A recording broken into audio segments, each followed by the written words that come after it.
As we speak, it's Thursday morning, and we've already seen that we've had 2 extensive days that have been quite significant. Hot, fire potential's been there, and we've had fires. Currently, as we speak, it's 1,000 fires we've had reported over the last 24 hours, and 39 of those are still listed as going. We can hope that we get on top of those and have control issues around those fires as soon as possible. However, what it's telling us that any fire in the environment now will be absolutely critical for Friday. What I'll do now, I'll talk about the next couple of days of what the potential is in weather and what it will mean to Victoria. The weather forecast is very clear.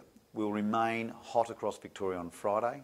The winds will be strong and they'll have a southwesterly change that if we had fires going, we'll actually push the fires in a different direction. And as we all know in Victoria, that's the critical period of where we see extensive loss of property, impact on communities with that and after that wind change on Friday. We then move into Saturday and Sunday. The Bureau's forecast is clear that the northeastern part of the state, including from Echuca along the Murray River towards Wodonga and further on, that it will be a very hot day.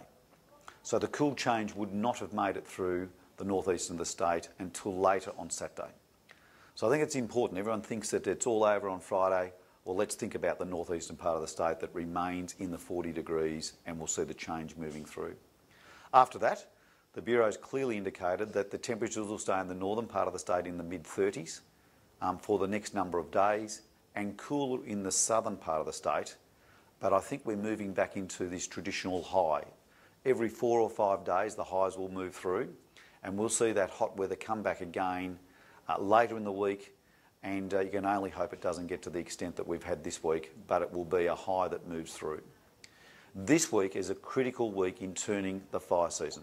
And when I say that, to have 4 or 5 days of excessive temperatures during the day and during the nights is baking Victoria.